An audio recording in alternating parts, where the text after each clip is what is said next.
Nanti prosedur yang akan dilakukan tuh apa sih? Kita akan lakukan penyayatan dulu di area kulitnya dan kita cari cincinnya. Dua-duanya bener robek, aneh banget kan, kanan kiri sobek gitu di dua tempat yang berbeda. Ya dia kuat, dia nggak ngerasain, dia nggak ada dendam gitu.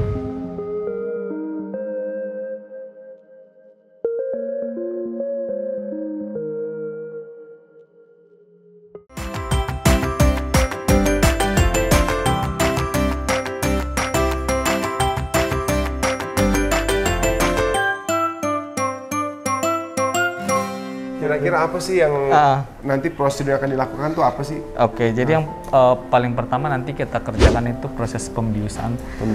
Tadi sebelumnya harusnya sebelum dibius harusnya prosedurnya itu dia diinfus dulu. Tapi si IV-nya itu dia tidak mau untuk sulit untuk dipegang kaki depannya, sehingga tadi saya hanya ambil darah aja dari kaki belakangnya. Dan hasil darahnya oke. Jadi nanti prosesnya di change, dia dibius dulu. Setelah nanti terbius, baru kita akan infus. Seperti karena, itu. Karena kondisinya. Terus kemudian nanti setelah terbius dianya dan sudah terpasang infusnya, baru nanti kita akan mulai lakukan sterilisasi di area yang bengkaknya kiri dan kanannya. Tapi dicukur dulu, nanti sebelumnya dicukur habis. Terus kemudian setelah dicukur habis, baru nanti kita kasih alkohol. Terus kemudian nanti kita kasih betadine. Lalu kita akan lakukan penyayatan dulu di area kulitnya dan kita cari cincinnya. Cincin itu jadi yang berlubangnya. Titik bocornya, titik mukanya itu ya? Kayak gitu. Terus kemudian ngebayangin ya. Terus kemudian nanti setelah udah ketemu, kita masukin dulu organ yang keluar. Itu ususnya itu ya? Ya, yang ususnya itu dimasukin dulu. Terus kemudian nanti kita akan bilangnya sih dikuret, jadi supaya ada perlukaan di area yang cincinnya itu supaya bisa nanti nempel lagi seperti itu. Karena pada saat udah lama kayak gitu kan dia udah dindingnya, udah jaringannya udah biasa aja gitu kan, harus jadi kayak luka lagi untuk nempel ya. Tricky sebenarnya dok ya. Iya. Dilukain, terus kemudian nanti dijahit. Ya, setelah dijahit nanti kemudian baru kita jahit yang si kulitnya. Nah, dok, ini kan kanan kiri. Berarti apakah akan ada dua titik operasi apa dari tengah aja dok? Enggak, dari dua titik operasi. Jadi dua titik. Oh, berarti nggak dari tengah ya? Enggak. Karena tetap aja kita harus menjahit sih titik yang hairnya. Bener. Gitu. Soalnya gini sih, cuman waktu itu dokter Bolas yang nanganin Abon, aku juga sangat puas sekali dengan hasilnya dan segala macam. Cuman titip aja kalau bisa sekecil mungkin, dalam artian jahitannya serapi mungkin, karena tantangannya adalah setelah itu di rumah juga kan. Iya benar. Yang namanya kucing, bengal, apalagi Ivy masih F1, pasti melihat suatu benda asing di badannya, itu pasti akan berusaha mengkorek-korek dan menggaruk gitu atau menggigit gitu kan. Jadi hopefully sih bisa jahitannya segimana mungkin agar aku juga akan liatin tiap hari, tapi biar lebih cepat sembuh gitu kan. Dia juga nggak terlalu karena waktu itu pas Abon tuh sampai kelihatan aku ini jahitannya di mana? Aku sampai kayak nggak nemuin, ini kayak nggak ada jahitan gitu kan. Tekniknya berbeda nanti kalau untuk yang si IV, karena memang harus dibuat jahitan luar, jadi tidak mungkin dia yang kayak si Abon. Iya, dia harus seperti ini ya. Tapi ya mudah-mudahan kuat sih, itu aja sih. Oke dok, thank you dok. Doain teman-teman semoga berjalan semua lancar. Thank you Dokter Bolas, please do your best. I know he always does his best gitu kan, makanya aku selalu kesini juga. Nanti kita lihat hasilnya. Berapa lama kira-kira dok? Kurang lebih sih kita plotin 2 jam, tapi harusnya sih bisa dalam waktu 1 jam, 1,5 jam yang harusnya sudah selesai. Oke, siap. Makasih dok. Lihat sih WBC-nya itu sel darah putih ya, nilainya 23.700. Normalnya 5.500 sampai 19.500. Berarti tinggi dong? Naik sedikit infeksi, tapi harusnya tidak masalah dengan untuk operasinya. RBC itu sel darah merah atau red blood cell, nilainya 7.760.000. Normalnya itu 5 juta, 10 juta normal, HGB hemoglobinnya 12,2, normalnya 8,15 normal, HCT hematokritnya 35,1%, normalnya 24, 45 normal, MCV, MCH sama MCHC-nya juga normal, PLT nih trombositnya itu pembeku darahnya, nilainya 791. Tinggi ya, bagus ya? Normal ya, sangat normal, sangat bagus sekali. Normalnya 3.000 sampai 800. Jadi dari hasil darah ini sangat layak sih untuk dikerjakan operasi. Siap. Oke dok, thank you ya dok ya. Semoga semua lancar dok, kita doakan. Amin.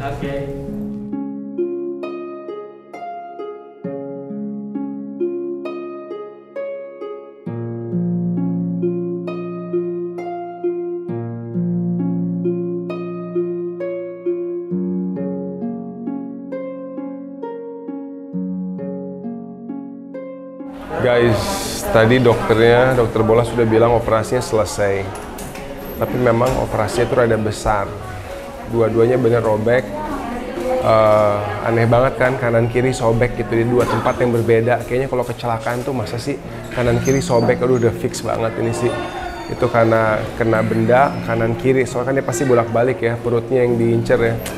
Gila, kesel banget sih ngebayanginnya. Cuman sekarang ini penyembuhan yang penting nih, karena jahitannya tuh bedahnya tuh cukup besar untuk bisa ngerapin jaringan ototnya kan. Semakin besar jaringan ototnya, semakin besar bedahannya. Kalau misalnya dibuka kulitnya kecil, sedangkan sobek di dalamnya segede gini kan susah buat dijahit lagi gitu. Tapi sekarang lagi dipersiapkan. Gue cuma berharap penyembuhannya sih, insya Allah mudah-mudahan penyembuhannya maksimal. Baru gue bisa tenang. Sekarang sih gue masih khawatir. Kasian banget si Ivy. Apalagi ingat bahwa dia tuh berusaha, ya dia kuat, dia nggak ngerasain, dia nggak ada dendam gitu. Kasihan banget gitu, maksudnya itu kan emang sifat karakter dia gitu. Kenapa dia harus disakiti kayak gitu? Tapi ya udah, sekarang intinya sih gue harus fokus buat penyembuhan dia sih. Itu yang terpenting. Fokus agar dia bisa terawat dengan maksimal. Gue perhatiin, gue liatin terus. Kontrolnya kapan dok? Gimana dok? Kontrolnya, next kontrol gimana? Berapa lama? Nanti kalau ganti perbannya itu harusnya sih 4 hari. 4 hari ya udah, bisa ya kita schedule ya. 4 hari buat ganti perban sama sekalian cek-cek kan? Alright. Tanya nanti. Ini sih aku buat kalau awal sih jangan lepas ya. Iya. Perban gulungnya itu. Oke, siap. Sudah sedemikian rupa itu. Iya, aku bakal berusaha jaga terus sih. Jaga terus kok. Cuman kalau misalnya dia lebih baik dilepas di ruangan atau dalam kandang? Nah, kalau misalnya kalau di ruangan jangan deh, takut teman-temannya nanti. Enggak, maksudnya di ruangan sendiri bareng aku di kamar. Tapi takut dia lompat-lompat ya? Iya, kalau bisa dalam pengawasan. Iya, kandang aja ya. Kandang tapi dalam kamar. Oke, siap. Oke. Berarti tunggu dia sadar dulu ya? Siap, oke. Cepat sih ini, soalnya kan kita nggak bisa suntik. Oke. Kayak si Ambon. Iya. Bisa dilihat nggak sih sekarang? Bentar, lihat. Kalau memungkinkan, kalau nggak apa-apa dok. Aduh, kasihan aja si Ivy.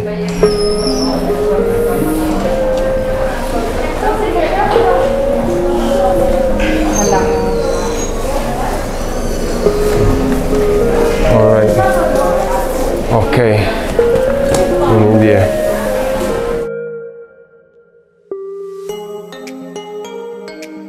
Ivy. Oke. Sadar nggak sadar ini. Kasihan. Oh iya, dia nggak tahu apa-apa. Kasihan, astagfirullahaladzim, Ivy. It's okay sayang, nanti sampai rumah dijaga ya. Dirawat ya di rumah ya sayangnya. Ivy yang penting jahitannya sembuh dulu. Alright.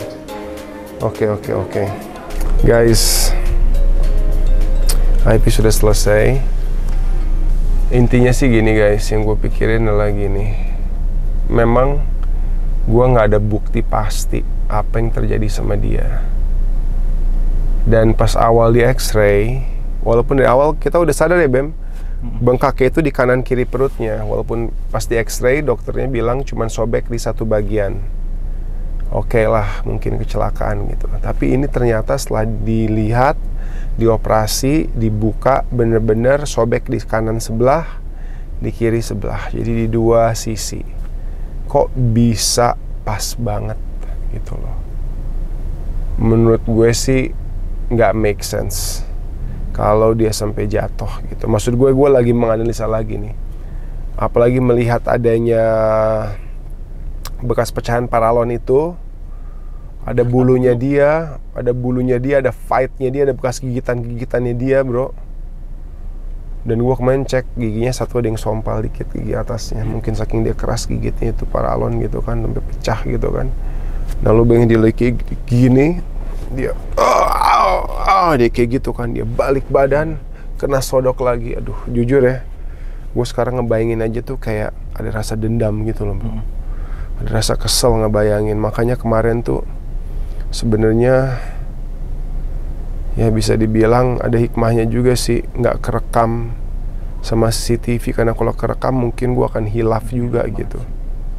Tapi apapun itu gue yakin kalau untuk IV-nya seperti dokter Rajanti bilang juga, dia nggak ada kebencian, dia move on, dia fighter, dia warrior, dia kuat.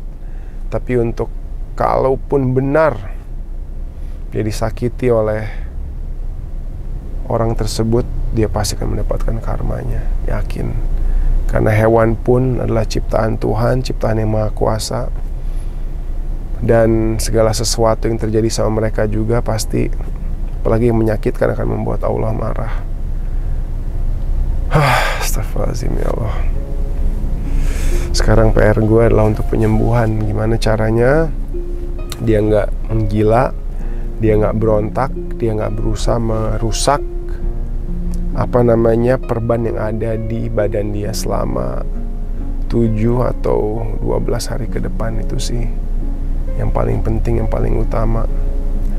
Karena yang harus gue fokusin adalah jahitannya sembuh, rapi kembali, udah itu.